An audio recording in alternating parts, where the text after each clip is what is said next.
Tujuan pembelajarannya: 1. Komponen kimiawi penyusun sel. 2. Struktur sel. 3. Fungsi sel. Komponen kimiawi sel. Coba Ananda perhatikan satu kesatuan individu tumbuhan yang ada di sekitar Ananda. Misalnya, satu siung bawang merah. Tersusun dari apakah bawang merah tersebut? Ya, betul. Bawang merah tersusun atas berbagai macam jaringan, dan jaringan tersusun dari sel-sel. Demikian juga dengan tubuh kita yang tersusun dari kumpulan sel-sel. Berikut merupakan gambar ilustrasi dari sel sebagai unit terkecil makhluk hidup, yang mana irisan bawang merah jika diperbesar akan membentuk sel-sel penyusun epidermis bawang, dan jika diambil dari satu selnya saja akan membentuk satu unit sel tumbuhan. Intinya, sel dapat digolongkan menjadi sel prokariotik dan sel eukariotik.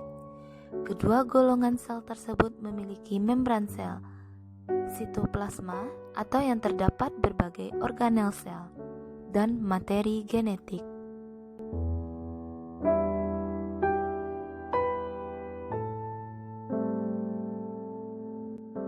Komponen kimiawi penyusun sel terdiri dari komponen organik dan anorganik. Komponen organik terdiri dari karbohidrat yang memiliki unsur karbon, oksigen, dan hidrogen. Komponen organik yang kedua ada lemak, terdiri dari unsur karbon, oksigen, dan hidrogen. Yang ketiga ada protein. Pada protein memiliki unsur karbon, hidrogen, oksigen, dan nitrogen. Dan yang keempat ada asam nukleat yang terdiri dari DNA dan RNA. Komponen kimiawi penyusun sel selanjutnya yaitu anorganik, terdiri dari air yang berfungsi sebagai pelarut dan katalisator beberapa reaksi biologis. Yang kedua ada vitamin yang berfungsi untuk mempertahankan fungsi metabolisme, pertumbuhan, dan sebagai penghancur radikal bebas.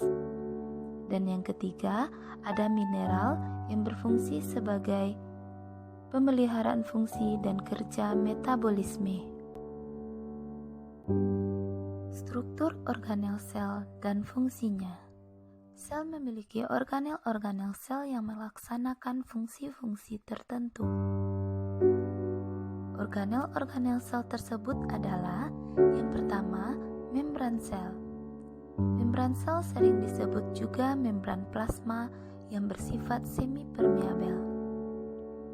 Membran sel berfungsi sebagai pelindung sel dan pengatur keluar masuknya zat dari luar ke dalam sel. Pada sel tumbuhan terdapat dinding sel yang berfungsi sebagai pelindung bagian sel yang terletak lebih dalam. Memperkokoh sel, mencegah agar sel tidak pecah dan menjadi tempat berpindahnya air dan mineral. Yang kedua ada inti sel, yang mana inti sel ini yang biasa disebut dengan nukleus biasanya berbentuk oval atau bulat yang berada di tengah-tengah sel. Nukleus berfungsi sebagai pusat pengatur kegiatan sel.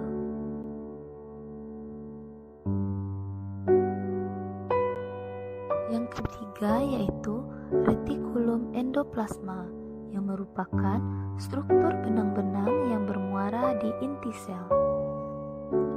Retikulum endoplasma atau yang biasa disingkat dengan RE memiliki dua jenis RE, yaitu retikulum endoplasma kasar dan retikulum endoplasma halus. Fungsi dari RE kasar ini adalah mengumpulkan protein dari dalam ke luar membran. Sedangkan fungsi dari RE halus adalah untuk mensintesis lipid, glikogen atau gula otot, kolesterol, dan gliserida. Pada RE kasar terdapat ribosom dan RE halus tidak terdapat ribosom. Yang keempat yaitu badan Golgi. Badan Golgi merupakan kumpulan ruang, gelembung kecil, dan kantong kecil yang bertumpuk-tumpuk. Badan Golgi memiliki fungsi yaitu sebagai alat pengeluaran atau sekresi protein. Yang kelima yaitu mitokondria. Mitokondria memiliki membran dalam dan luar yang berbentuk seperti cerutu dan berlekuk-lekuk. Di dalam mitokondria berlangsung proses respirasi untuk menghasilkan energi. Mitokondria berfungsi sebagai penghasil energi sehingga diberi julukan the powerhouse. Yang keenam yaitu ada lisosom. Lisosom merupakan kantong kecil yang bermembran tunggal yang mengandung enzim pencernaan. Lisosom berfungsi untuk mencerna bagian-bagian sel yang rusak atau zat asing yang masuk ke dalam sel.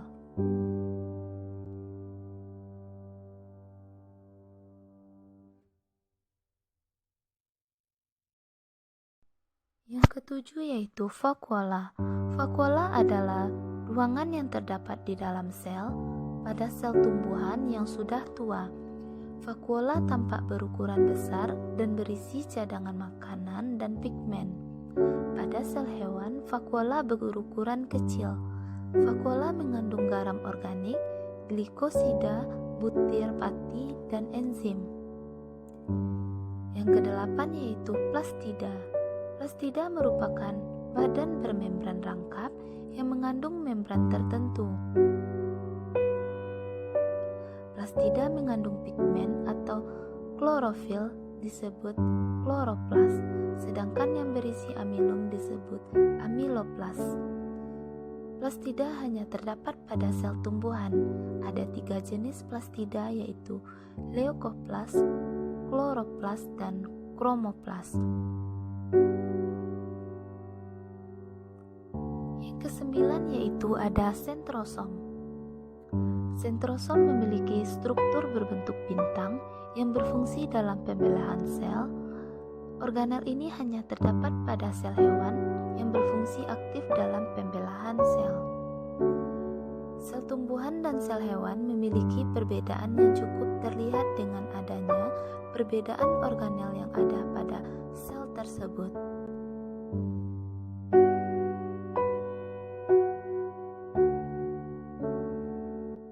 Dari paparan materi yang telah dijelaskan, dapatkah Anda mengambil kesimpulannya? Baiklah, mari kita simpulkan bersama. Sel adalah satuan fungsional struktural terkecil dari makhluk hidup. Unsur kimiawi penyusun sel, yang pertama ada unsur kimiawi organik yang terdiri dari protein, lemak, dan karbohidrat. Sedangkan unsur kimiawi non-organik tersusun dari atas air, mineral, dan vitamin. Sel terdiri atas bagian-bagiannya sebagai berikut. Yang pertama ada membran sel atau membran plasma, yang kedua ada inti sel, yang ketiga ada sitoplasma.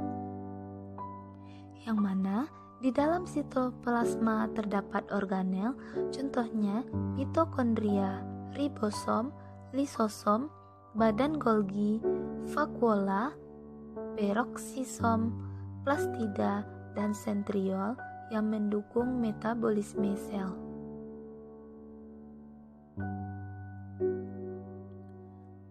Selanjutnya, silakan Ananda kerjakan latihan soal berikut.